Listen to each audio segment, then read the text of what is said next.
I know that's gonna ruffle some feathers, but you know what? I love chaos. I love it. Hello everyone, welcome back to the channel.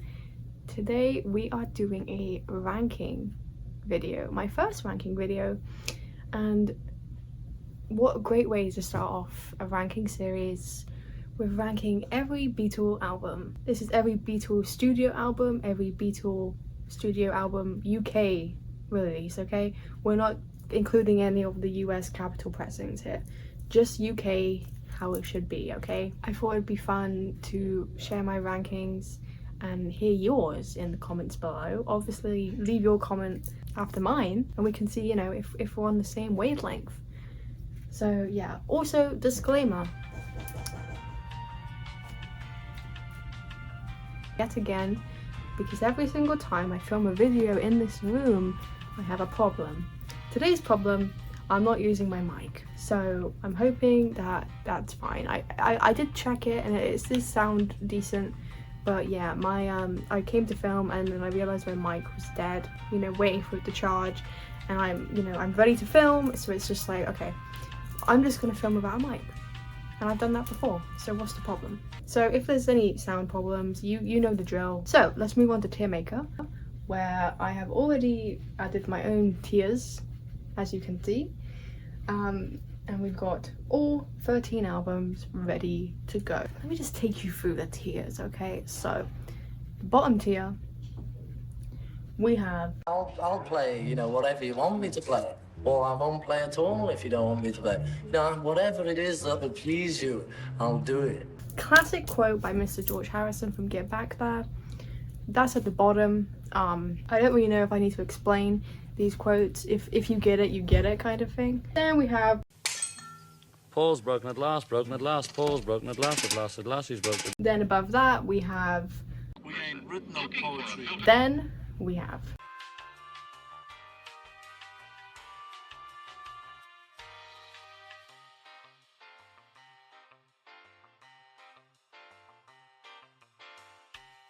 classic John Lennon. Then finally at the top we have... The Beatles are bigger than Jesus. Self-explanatory, okay?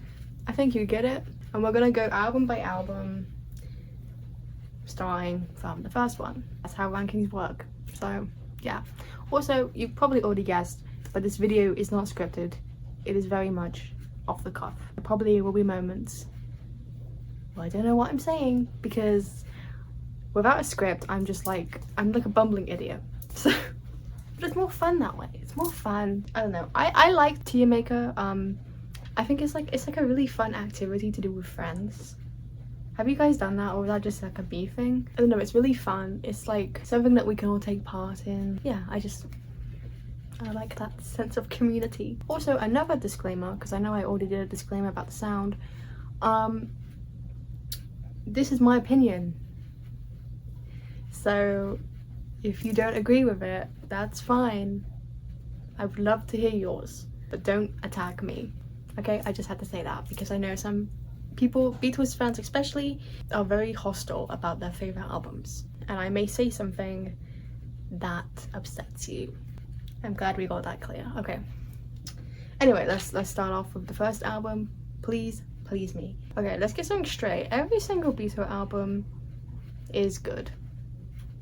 There isn't a bad Beatle album, that's not what we're saying here. But yeah, no, none of these albums are bad, okay? Please Me is a great debut, it's a great start to their career. And you know, it's obviously essential listening when you're listening to the band. You know, the way I listened to the Beatles when I was getting heavily into them was I did it album by album. So, okay, this is just the first one. So I'm gonna put Please Me. You know, it's solid. I'm gonna put it in Paul's Broken Glass. I think it's a solid debut. It's got a lot there.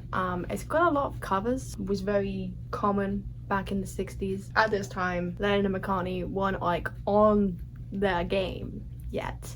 They were still developing. They were still cooking in the kitchen of songwriting. We don't have as many bangers per se, but we still have songs like Ask Me Why and Taste of Honey. I know that's a cover, but Taste of Honey is a banger. Do you want to know a secret?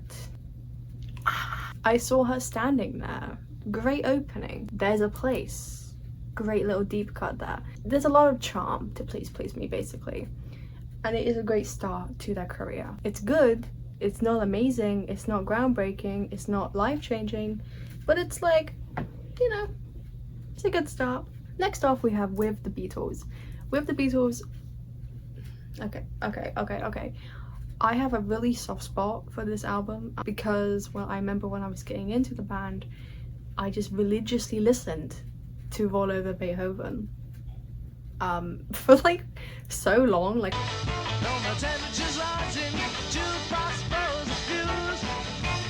I didn't move on from this album for like weeks because I was still like, I like to take time with my music, and I don't know, this one just got me hooked. But also, like, you know, you got tracks like You Really Got a Hold on Me, which is my favorite cover that the Beatles ever did. But that's another problem. Those two songs I just said, they're both covers. That's where this album lacks, but there are gems like All My Loving. That's one of the biggest Beatles songs. It's really hard to think on top of my head what's on the albums.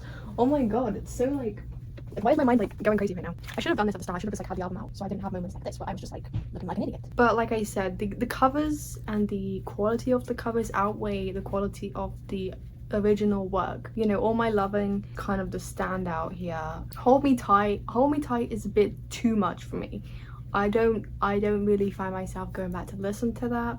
But like all of the covers, Till There Was You is just such a beautiful cover. That is another one of my favorite covers. And then like Devil in Her Heart, like, oh my god. There's just so many amazing covers, but that's it. This album is just covers. So, and the original songs are just like, you know, I'm gonna put it in Paul's Broken Glass. I used to really be ride or die for this album, but like the more I've listened to it, the more it's kind of like, it could be better. But also it's the second album, so maybe I'm being too harsh. On to the next one. It's a biggie, Hard Day's Night. What can I say? I've just been going on about how their second album had too many covers. Now this one is, every single track is Lennon-McCartney, which we love to see. I mean, we gotta talk about the opener. What a way to open an album. What a way to open a new era. The first half of this album is the strongest, and you know, they use these songs, the first half, in the movie for good reason. They're the best songs. They've got one of my favorite songs of all time, And I Love Her, on this record, so I can't really be putting it like in Paul's Broken Glass. Also got like beautiful ballads like If I Foul, which is a song that I really started to appreciate finally after my last watch through of Hard Day's Night. I finally realized like, oh, this song is incredible. Okay, it just took me a while. I'm also a huge fan of Things We Said Today. I think that's a very underrated gem. But like the rest, like When I Get Home, I Can Take It or Leave It, like You Can't Do That, it's like very jarring. But then it's like, I'm happy just to dance with you. So I'm gonna put Hard Day's Night.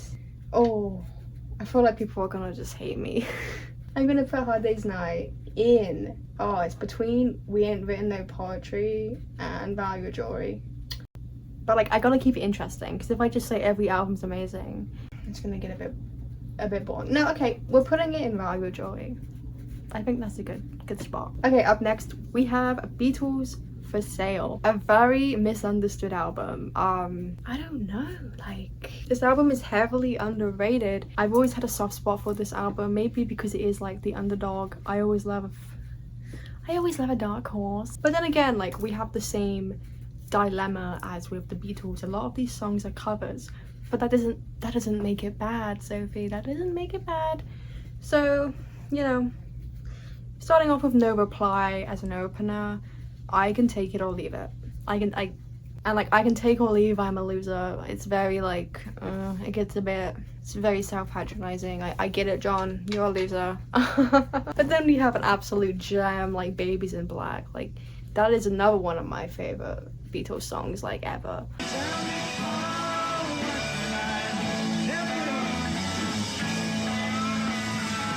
Babies in Black, I'll Follow the Sun, 8 Days a Week, like those are three just immaculate songs. Every song on this album is great. It has a space there. Nothing kind of feels off. It flows very well. That's great, all things considered, because you know, during the end of 64, they were just burnt out. So yeah, and I'm gonna be honest guys, I reach for Beatles for Sale more than Hard Day's Night. So now I'm thinking, should I put Hard Day's Night in We Ain't Written No Poetry? How? I'm doing it. It's going in there. And I'm putting Beatles for Sale and Value of Joy.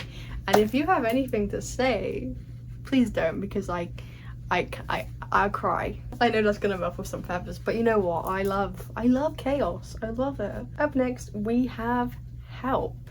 Help is another, I want to say, underrated album. I think Help and Beatles for Sale are two of the most overlooked albums. Like, obviously, Help the single is huge. Every time you say Help, someone's gonna say, I need somebody. That's just a running joke for 60 years. But yeah, I do think Help doesn't get the love that it deserves. Is it the best album that they released in 1965? No, of course it's not.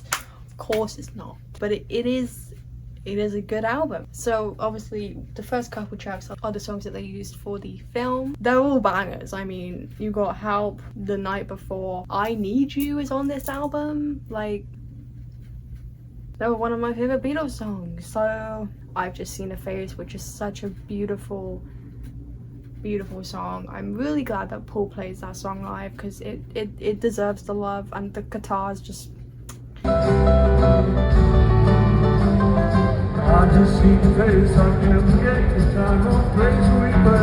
you know, you got a classic like Yesterday. Then like you got songs like Dizzy Miss Lizzy, which I skip. I skip every time. I'm sorry. I know you're screaming at me right now. I know you're screaming, and it's fine. It's fine. It's just, it gets a bit too much for me.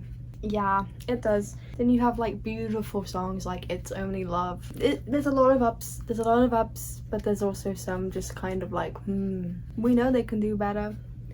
Do I think Help is better than Please Please Me? Yes. Do I think it's better than Hard Day's Night? I actually think it is. For Help in We Ain't Written No Poetry. Oh, but I'm gonna put it like ahead of Hard Day's Night. Oh god. Watch me make this video and then just make another video saying I take it all back, because that's what's gonna happen. I'm gonna like wake up in a cold sweat one night and be like, oh, I gotta delete the video. Okay, what's next? Oh, a little album called Rubber Soul. Okay, shout out to my Rubber Soul mug.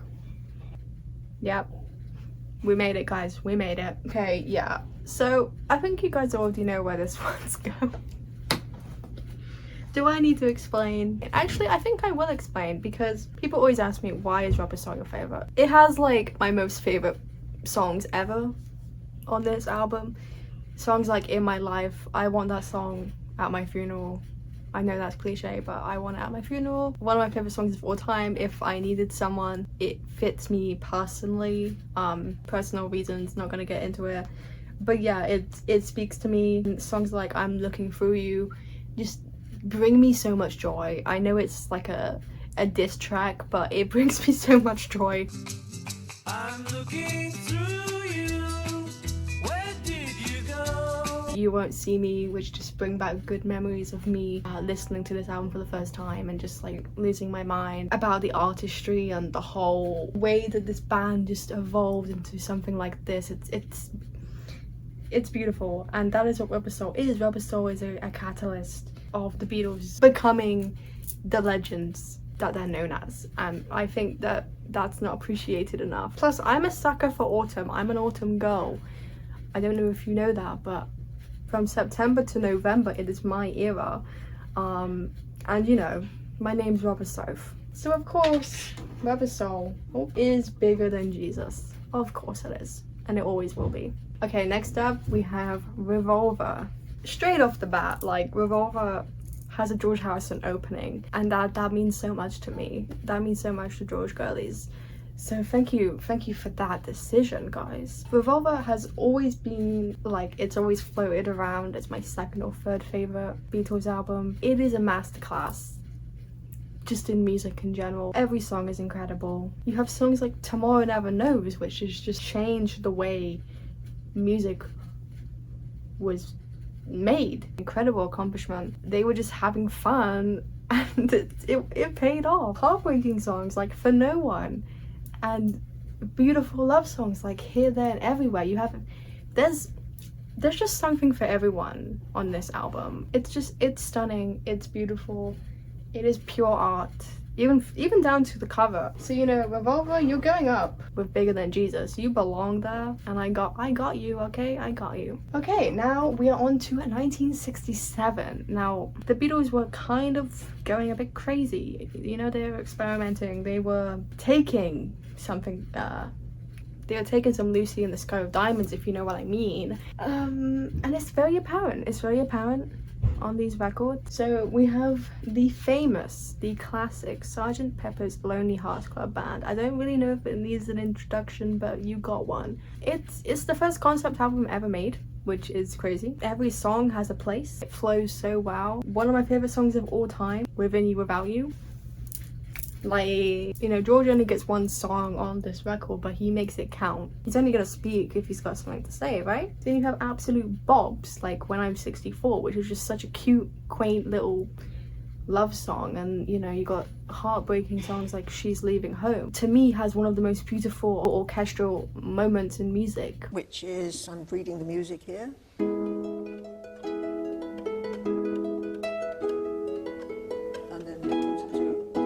All-time bops like Getting Better, which I think I quote that song on a daily basis at this point. Then it finishes off with A Day in the Life, which is often regarded as the Beatles' best song ever. Do I believe it's in the top 5?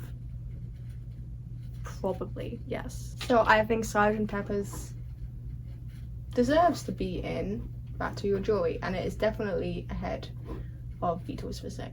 Okay, I'm happy with this so far. I think it might be a bit controversial, but I'm happy with it, with my choices. Okay, and then moving swiftly on, we have Magical Mystery Tour. Okay, Magical Mystery Tour movie is crazy. It's crazy. Yeah, fellas. Oh, talk about your magical mysteries. I spent half an hour looking for that sugar, I tell you. They all look. I was half an hour looking for the sugar. They did just lose Brian Epstein. Music is healing. Music is helping them process things. And do they talk about these dark, depressing feelings of loss and this tragedy? No, they get on a bus and they just escape it all. Doesn't sound like a bad idea to me. I have a lot of fond memories of Magical Mystery Tour. It's one of the albums I stuck with the longest, listening to them. The opener of Magical Mystery Tour is just, there's just something about it. Like, you can't listen to this song without like feeling good. You have a beautiful Paul song, The Fool on the Hill, which I think we can all resonate with in some way. I think we have been the fool on the hill once in our lives. Either that or you're just a perfect human being. We also have the gem Blue Jay Way, which is one of my favorite George songs. So like, then we have songs like Strawberry Fields Forever, which just reinvents music. It also gave us like really cute music videos. They all look so good. They all look okay, apart from Paul. I was never a fan of Paul's mustache. Do you agree? I was never a fan. Then we have Penny Lane. Penny Lane is one of my favorite Beatles songs, one of my favorite songs, period. I love it. I have a very deep connection to it. It makes me so happy every time I hear it. Brings back good memories, a beautiful message regardless. All you need is love. Magical Mystery Tour. Get in Rattle Your Joy, mate. Get in there. And I'm gonna put it ahead of Sgt. Pepper's because I will be frank, I think I prefer it more than Sgt. Pepper's. I said it. Okay, on to the biggie. The Beatles White Album, or the Beatles self-titled, the Beatles White Album, whatever you call it. The big triple.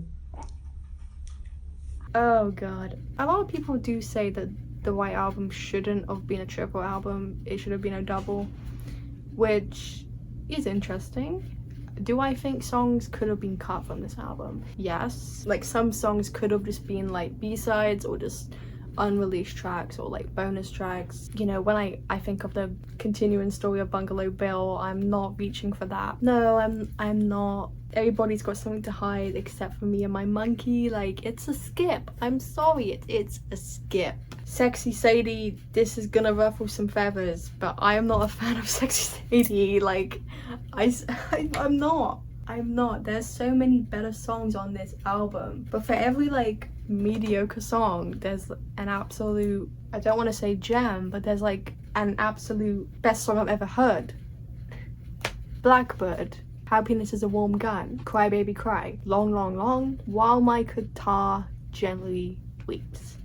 I think because the album has While My Guitar Gently Weeps and Long Long Long, two of my favorite songs of all time, it just blows all of the mediocre songs out of the water, okay? It cancels them off because those songs are just incredibly, I don't have words for them, okay? I love them so much. They are two of my favorite songs of all time. Are they both from George Harrison? Yes, they are, because George was in his bag in '68 and he would continue to be in the kitchen, just getting better. Enough about the George Glaze. You've also got really cute songs like Rocky Raccoon and I Will, great Paul tunes. John with Dear Prudence, which is just beautiful. The build up.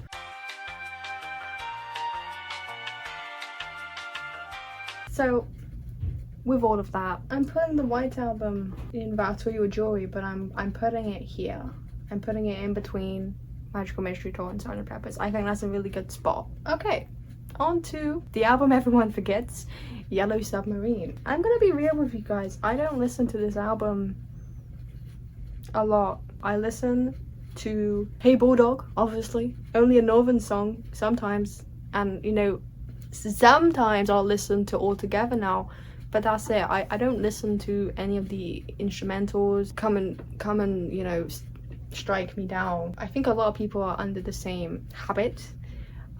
Not to say that I haven't listened to it, of course I've listened to it, but I don't listen to it like as much as all the other albums. And if we're basing an album on 3 songs, like, plus I kind of have to put something in the bottom tier, okay? I'm sorry, I have to put something there.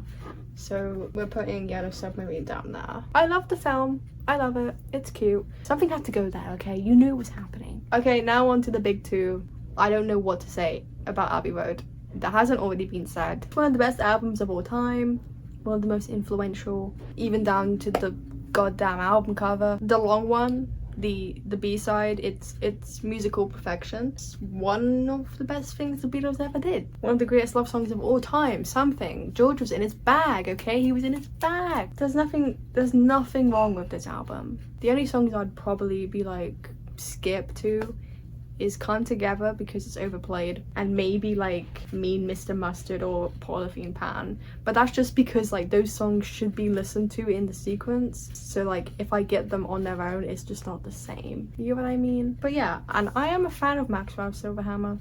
I am, sue me. So Abbey Road, you're going up and bigger than Jesus. I'm putting you right there because yeah, third spot is a good spot. Okay, and now we finally made it to Let It Be. Sporting Let It Be today. Final Beatle album, and I think this album gets a lot of stick, or it did get a lot of stick. I think it's kind of, with the release of the Get Back documentary, it had like a new wave of fans and new appreciation, which is deserved, because I love Let It Be so much. I reach for this album more than most of their albums, I'm gonna say. And I do think Get Back definitely helped me appreciate it more. Just listen to these songs, okay? We have 2 of us, just a great duet. So cute. You can connect to that song with a partner, with a sibling, a parent. Like, it's very universal. Across the universe, one of the best John Lennon songs ever? I Me Mine, one of the best George songs ever. Like, sorry, he was in his bag. You know, he hated being in the band, but like, he was doing his darn best. Then you have absolute timeless classics like Let It Be and The Long and Winding Road. I've Got a Feeling. The rooftop performance also, like, I'm not being dramatic, the rooftop performance changed my life. One of my favorite things ever, and every time I watch it I get goosebumps because it just impacts me every time. And when they sing I've Got a Feeling, it's so good. When they sing Don't Let Me Down, I cry.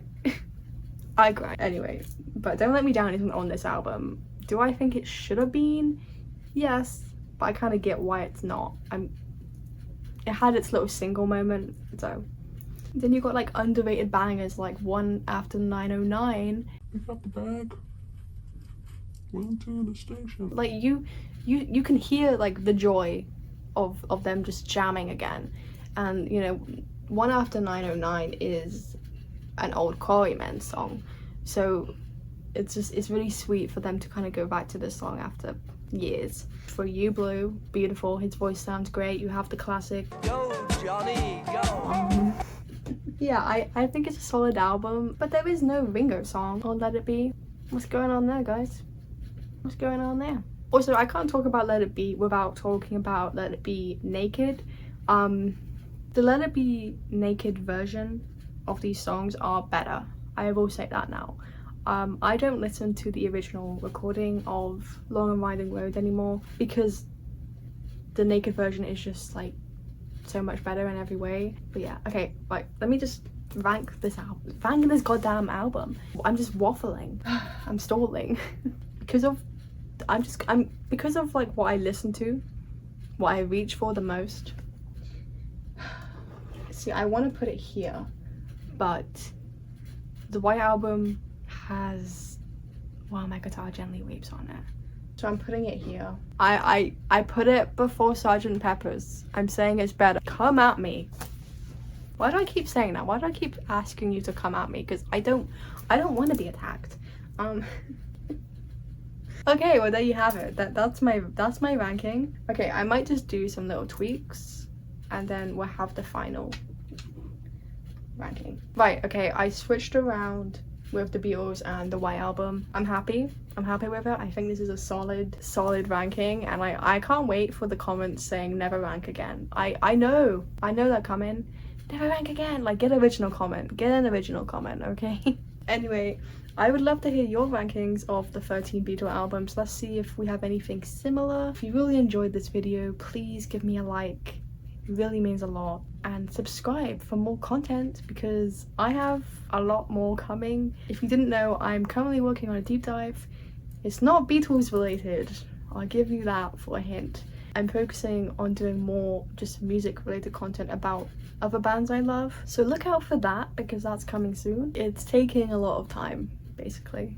To go through a whole band's career, it takes a lot of time. But yeah, thank you so much for watching.